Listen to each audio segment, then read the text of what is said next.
Good morning dear students, online math classes में आपका स्वागत है। एक्सरसाइज 8.1 के फिर 5 सम हम डिस्कस कर चुके हैं। आज हम करने वाले हैं 6 सम। 6 सम की स्टेटमेंट है बेटा, if A and B acute angle, acute angle मतलब जिनकी वैल्यू 90 से कम होती है, such that cos A equal है कोस बी के। तो हमने शो करना है कि एंगल ए बी इक्वल होगा बी के। तो देखो हमने दो ट्रायंगल बना ली जिसमें ये दोनों क्या राइट एंगल ट्रायंगल है, ठीक है। ए सी डी बी यहाँ ले लिया, दो एक्यूट एंगल है ना ए एंड बी, ए यहाँ ले लिया, दूसरे ट्रायंगल का बी ले लिया, और यहाँ पे ई और एफ। ई और एफ पे मतलब सी और ई पे हमारा 98 एंगल है और ए और बी हमारे एक्यूट एंगल है। यहां से हमने ये प्रूव करना है कि ये वाला एंगल इक्वल है बी के, राइट एंगल ट्रायंगल में, जब आपको कोस से इक्वल होगा कोस बी के। तो कैसे करेंगे बेटा, गिवन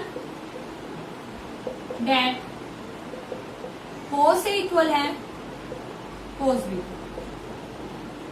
ठीक है। अरे कोस से इक्वल है कोस बी के मतलब कोस ए की वैल्यू जब निकालते एंगल के सामने वाली परपेंडिकुलर, मतलब बेस बाय हाइपोटेन्यूज, ठीक है। तो बेस आपका क्या है, AC बाय में AD, कोस B की वैल्यू क्या हुई, B बाय में BF,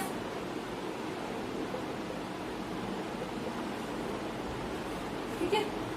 अब आपने फाइंड आउट, देखो आपको AC इक्वल गिवन है AD के, मतलब B इक्वल है BF, मतलब ये दोनों को गिवन इक्वल है, ये दोनों इक्वल है, मैंने मान लिया इक्वल है K के। क्या मैं इसको देखना, पहले इसको आप K के इक्वल बाद में लिख रहे हैं, पहले ये देखें क्या ये क्रॉस मल्टीप्लिकेशन नहीं हो सकती। क्या हम ऐसे नहीं कर सकते कि AC बाय में B, तो ये मल्टीप्लाई में तो जाके डिवाइड हो गया, AD से डिवाइड होते जाके मल्टीप्लाई हो गया, इसकी वैल्यू मैंने ले ली K। तो मेरी यहां से AC की वैल्यू आ गई KB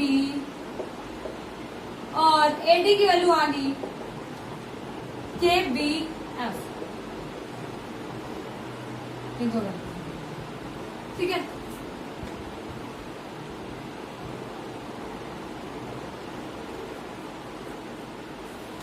AC की वैल्यू KB है और AD की वैल्यू KB है। यहां से और आपको क्या गिवन है, एक चीज आपको पता है, कोस ए की वैल्यू क्या है, AC बाय में AD एंड B बाय में BF। ये दो, ये और ये रिजल्ट यूज होंगे इस एंगल्स को प्रूफ करने के लिए, दोनों इक्वल है। अब हमने क्या किया, CD और EF की वैल्यू निकालना है, क्योंकि आपका रेशियो, इसका रेशियो ये गिवन है, इसका रेशियो ये गिवन है, इन दोनों का रेशियो भी निकालना होगा। CD का क्या होगा, बाय पाइथागोरस थ्योरम से CD that is equal to hypotenuse का स्क्वायर माइनस बेस का स्क्वायर, मतलब AD का स्क्वायर माइनस AC का स्क्वायर। और यहाँ पे EF की वैल्यू होगी स्क्वायर रूट में क्या आएगा BF का स्क्वायर माइनस BE का स्क्वायर। जब ये दोनों स्क्वायर इक्वल है, मतलब ये दोनों है, तो इनका रेशियो लेके चलेंगे। CD बाय में EF की वैल्यू क्या हुई, AD का स्क्वायर माइनस AC का स्क्वायर बाय में BF का स्क्वायर माइनस BE का स्क्वायर, ठीक है। CD बाय में EF, ये चीज आ गई बेटा। यहाँ होने के बाद अब नेक्स्ट स्टेप क्या है, CD की वैल्यू है अंडर रूट का स्क्वायर, मतलब स्क्वायर रूट है AD का स्क्वायर माइनस AC का स्क्वायर, और यहाँ से EF की वैल्यू है स्क्वायर रूट BF का स्क्वायर माइनस EF का BE का स्क्वायर। अब हमने CD, देखो AD की वैल्यू हमने यहाँ से निकाली थी KBF, पुट कर लो KBF whole square minus AC की वैल्यू क्या है KB,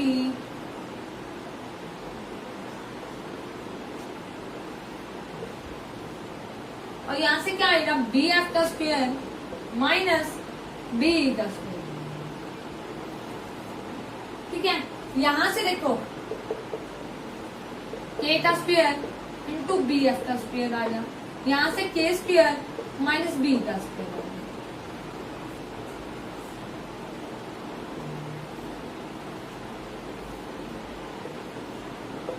बी एफ का स्क्वायर माइनस बी का स्क्वायर। के का स्क्वायर रूट बाहर किया तो के आया बाहर, तो यहाँ क्या आया, बी एफ का स्क्वायर माइनस बी का स्क्वायर बाय में बी एफ का स्क्वायर माइनस बी का स्क्वायर उसका स्क्वायर। इससे ये कैंसिल आउट हो गया, ये किसके इक्वल आया, के के। मतलब ए सी इक्वल है ए डी के और बी इक्वल है बी एफ के और सी डी इक्वल है, अपन क्या निकाला था, सी डी बाय में ई एफ, तो सी डी इक्वल है ई एफ। तो ये किसके इक्वल है, ठीक है बेटा। एक रूल होता है ट्रायंगल्स में, अंदर अगर तीनों साइड्स का रेशियो इक्वल हो तो एंगल्स भी इक्वल होते हैं। तो एंगल ए इक्वल है बी के और बी इक्वल होगा सी के। मतलब बात क्या हुई, एंगल ए और बी इक्वल हुई, ठीक है। इस तरीके से हम ये चीज प्रूव कर देंगे। समझ आ गया क्या, I hope better understand. Next देखते हैं,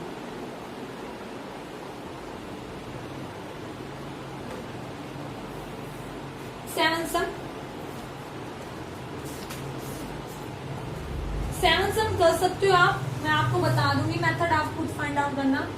कोट थीटा 7/8 है, देन फाइंड आउट क्या करना है आपने, 1 plus sine theta 1 minus sine theta 1 plus cos theta 1 minus cos,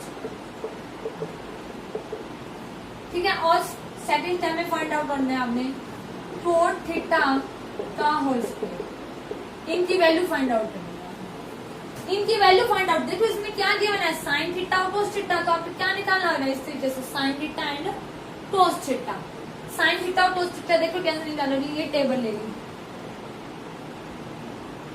यहाँ ले लिया ए बी सी, इस पे क्या है, 90 का एंगल है, यहाँ पे मैंने ले लिया एंगल थीटा। इससे सामने वाली ये क्या होता है, बेस बाय में परपेंडिकुलर,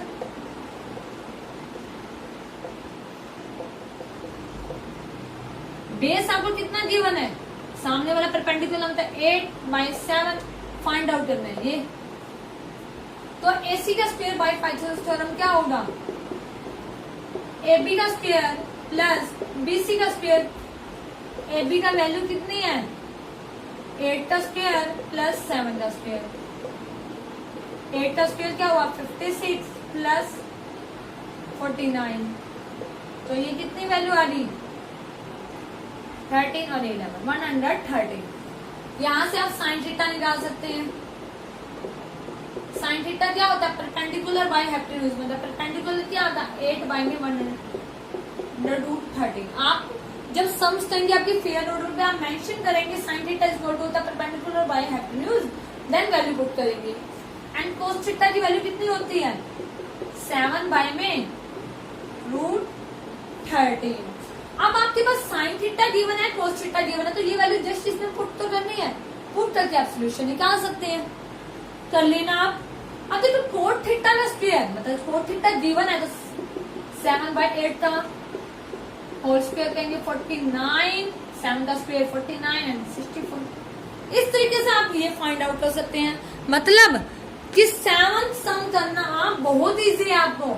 आपने firstly sine theta and cos theta find out करना है और इसमें वैल्यू पुट कर देनी है। इस तरीके से आप 7 सम सॉल्व कर देंगे। 8 सम देखिए आप बेटा, ये आप पहले 5 सम कर चुके हैं, पहले 5 सम से रिलेटेड हो गया ना, तो आप इजीली जब फर्स्ट 5 सम में कोई प्रॉब्लम नहीं आई तो इसमें भी कोई प्रॉब्लम नहीं आएगी। आगे देखिए 8 सम 3 कोट ए इक्वल टू 4 है, तो कोट ए की वैल्यू क्या हुई 4/3। आपने फर्स्टली क्या फाइंड आउट करना है, 1 माइनस टेंजेंट स्क्वायर ए बाय 1 प्लस टेंजेंट स्क्वायर ए। एक आपने ये फाइंड आउट करना है। सेकंड क्या फाइंड आउट करना है आपने, सेकंड फाइंड आउट करना है आपने कोस स्क्वायर ए माइनस साइन स्क्वायर ए। देखो बेटा, क्या कोट स्क्वायर का अपोजिट करें तो क्या होगा, टेंजेंट स्क्वायर की वैल्यू क्या होगी 3/4। तो इसमें तो इजी हो गया ना पुट करना। तो 1 माइनस 3/4 का होल स्क्वायर माइनस 1 प्लस 3/4 का होल स्क्वायर। ठीक है, यहां से जब वैल्यू आप पुट करेंगे 1 माइनस 3/4 का होल स्क्वायर 8 माइनस का, तो 3 का होल स्क्वायर कितना होता है, 3 का कितना होता है बेटा 1, 3 का होल स्क्वायर,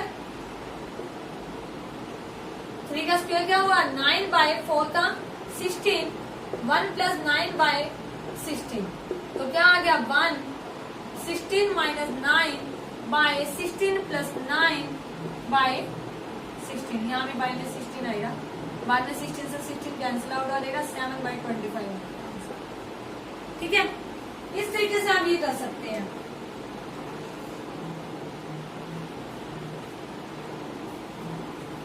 जब आपने कोस से और साइन ए निकालना होगा, वैसे प्रीवियस मेथड से आप कोस से और साइन ए निकाल सकते हैं। ट्रायंगल बनाएंगे ABC, यहाँ पे 90 का एंगल, ए की लेके चलेंगे, ए के सामने वाली क्या होगी आपकी परपेंडिकुलर। तो देखिए टेंजेंट ए ले ले या कोट ए ले ले, टेंजेंट ए लेके चले तो उसकी परपेंडिकुलर साइड कितनी है 3, बेस कितना है परपेंडिकुलर बाय बेस 4 होता है। तो इस तरीके से एप्टीट्यूड निकाल देंगे, वो आपका 25 आ जाएगा। तो 25 आ जाए तो आप कोस से और साइन ए निकाल सकते हो, उसका होल स्क्वायर कर देंगे। इस तरीके से आप सम नंबर 8 कंप्लीट कर लेंगे। उसके बाद सम नंबर 8 करने के बाद आपको क्या 9 देखें,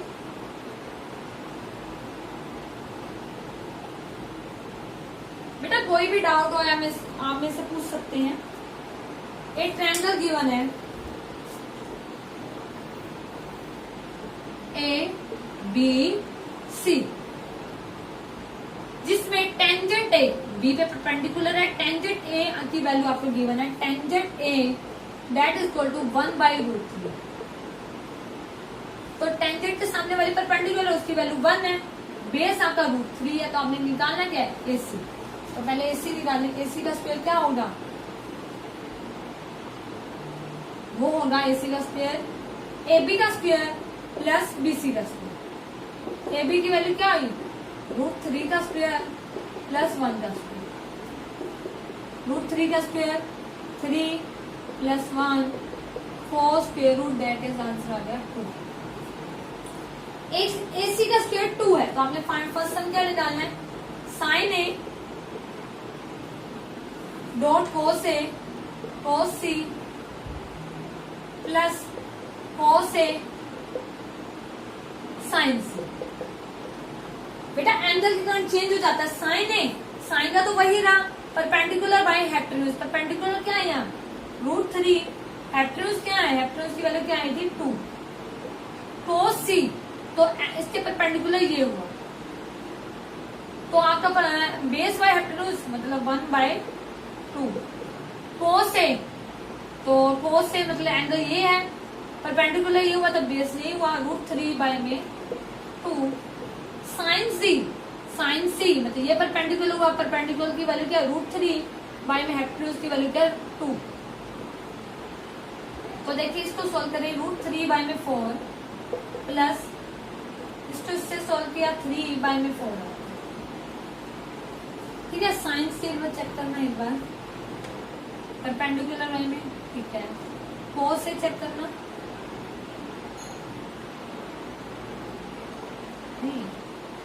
कोस से, ठीक है, परपेंडिकुलर हो गया बेस वैल्यू, ठीक है, साइन ए परपेंडिकुलर आपका क्या था 1, तो यहाँ 1 आएगा बेटा,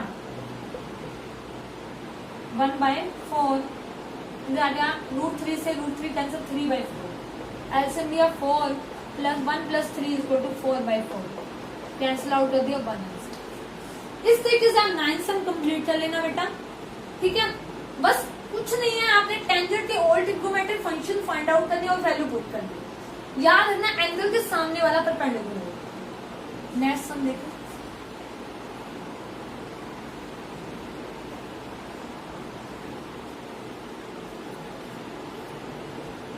एक ट्रायंगल P क्या हुआ है, पी क्यू आर। क्यू पे राइट एंगल ट्रायंगल है जिसमें आपको गिवन क्या है, P R plus Q R that is equal to 25 है। पी क्यू 5 सेंटीमीटर गिवन है। फाइंड आउट क्या करना है, sine P cos P tangent P. देखें तो आप कैसे फाइंड आउट करेंगे, by Pythagoras theorem, P Q का स्क्वायर प्लस क्यू आर का square that is equal to P R का स्क्वायर। पी आर की वैल्यू क्या होती है, पी आर की वैल्यू क्या होगी बेटा, इस स्टेटमेंट से 25 है, उधर जाके माइनस क्या आ जाएगा 25 माइनस क्यू आर। तो यहाँ वैल्यू पुट करें, पी क्यू का स्क्वायर मतलब 5 का स्क्वायर, क्यू आर आपको गिवन है जो क्यू आर का स्क्वायर। क्योंकि बेटा sign P cos P tangent P निकालने के लिए और वैल्यूज आपको पता होनी चाहिए, तो आपको निकालनी पड़ेगी पी क्यू और पी आर की वैल्यू। P R 25 minus Q R का स्क्वायर, 5 का स्क्वायर 25 प्लस क्यू आर का स्क्वायर, 25 का square A square plus B square minus 2ab, 25 plus Q R का स्क्वायर से क्यू आर का स्क्वायर कैंसर, सेम साइन है।